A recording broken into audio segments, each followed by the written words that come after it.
नमस्कार, आप देख रहे हैं डी न्यूज और मैं हूं अभिषेक मिश्रा। मुकेश सहनी महागठबंधन में एंट्री का रास्ता तलाशते रहे, निराशा हाथ लगी है और मुकेश सहनी कुढ़नी विधानसभा उपचुनाव के दौरान, अब तो उपचुनाव के दौरान कर सकते हैं, कुढ़नी विधानसभा में उपचुनाव होने हैं, नामांकन की प्रक्रिया शुरू हो चुकी है। तो कुढ़नी विधानसभा उपचुनाव में मुकेश सहनी की पोल पट्टी खुल चुकी है, मुकेश सहनी की पोल खुल चुकी है। गोपालगंज और मोकामा के उपचुनाव की तरफ जाना होगा, थोड़ा पीछे जाना होगा यह समझने के लिए कि आखिरकार हम ये क्यों कह रहे हैं कि मुकेश सहनी की पोल खुल चुकी है। देखिए, मोकामा और गोपालगंज में जब उपचुनाव था तो मुकेश सहनी ने उपचुनाव लड़ने का ऐलान कर दिया। उन्होंने कहा कि गोपालगंज और मोकामा का उपचुनाव मैं लड़ूंगा, हमारी तैयारी है। और कई दूसरे दलों के नेताओं के भी फोन आ रहे हैं, प्रस्ताव आ रहे हैं, तो हमारे पास प्रत्याशियों की कमी नहीं है और इस उपचुनाव के लिए हमें किसी के साथ गठबंधन की जरूरत भी नहीं है। ऐन मौके पर मुकेश सहनी पीछे हट गए। मुकेश सहनी ने गोपालगंज और मोकामा का उपचुनाव नहीं लड़ा। यह ऐलान किया कि जो बीजेपी को हराएगा उसकी मदद करेंगे।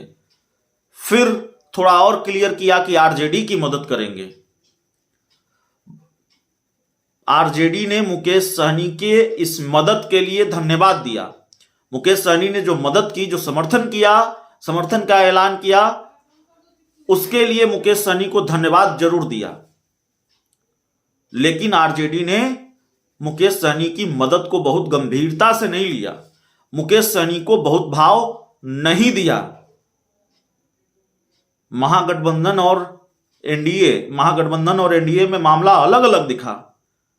महागठबंधन में एक तरफ जब चिराग पासवान आधिकारिक तौर पर एनडीए का हिस्सा नहीं है, उनको बीजेपी खूब भाव दे रही थी। बीजेपी उनको एक तरह से गर्मजोशी से उनका साथ ले रही थी। मोकामा में रोड शो हुआ, गोपालगंज में चुनाव प्रचार हुआ और भारतीय जनता पार्टी ने बहुत भाव दिया चिराग पासवान को। दूसरी तरफ बिना मांगे समर्थन देने वाले मुकेश सहनी को महागठबंधन में कोई भाव नहीं मिला, आरजेडी ने कोई तवज्जो नहीं दी। हाँ, इतना जरूर है कि जब मोकामा में हमारी बातचीत आरजेडी के विधायक भाई वीरेंद्र से हुई, उन्होंने कहा मुकेश सहनी की एंट्री महागठबंधन में होगी। कब होगी ये नहीं कहा जा सकता, लेकिन भाई वीरेंद्र ने यह कहा। लेकिन मुकेश सहनी कहीं प्रचार करते नहीं देखे गए आरजेडी के लिए, जितना मैंने देखा, जो मेरी जानकारी है।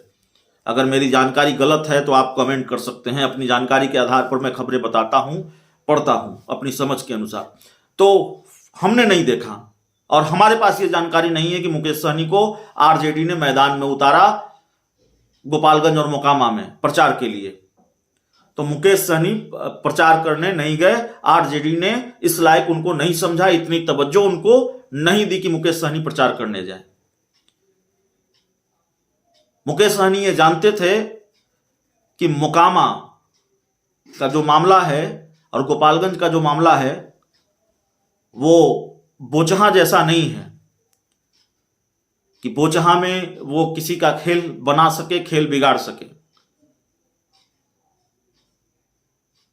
फजीहत हो सकती थी, बुरी हार हो सकती थी मोकामा और गोपालगंज में।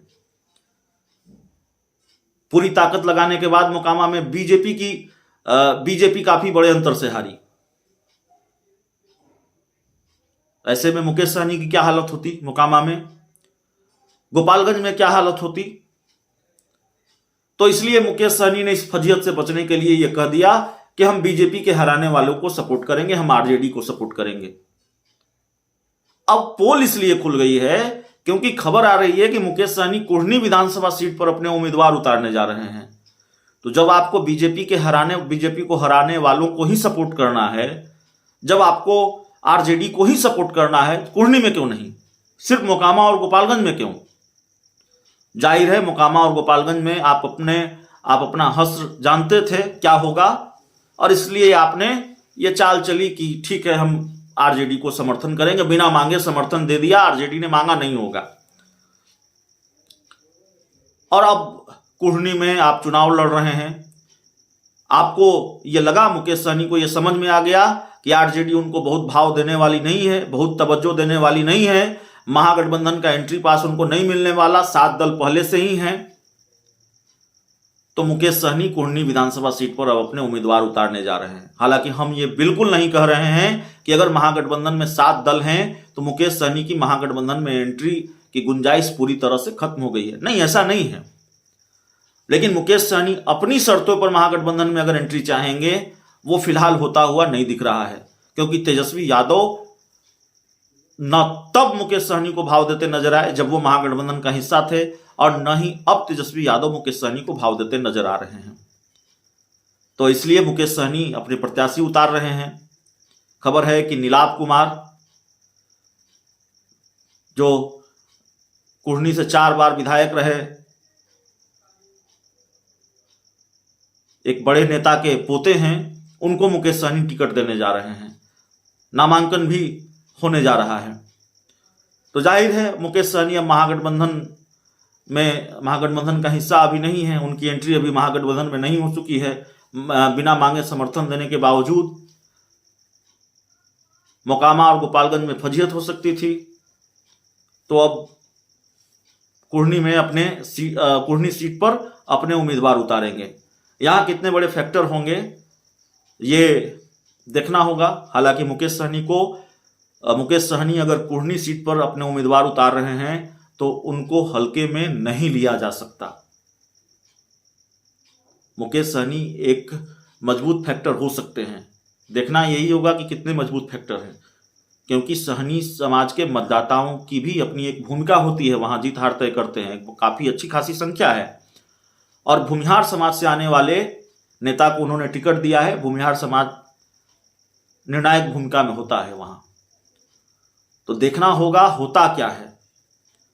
लेकिन अब मुकेश सहनी अपने उम्मीदवार उतारने जा रहे हैं, और महागठबंधन का एंट्री पास उनको नहीं मिला होता तो शायद मुकेश सहनी ये न करते।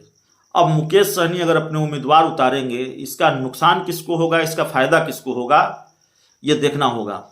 या मुकेश सहनी ही ये सीट ले जाएंगे, यह भी देखना होगा। मुकाबले को त्रिकोणीय बना दिया है मुकेश सहनी ने, इसमें कहीं कोई दो राय नहीं है।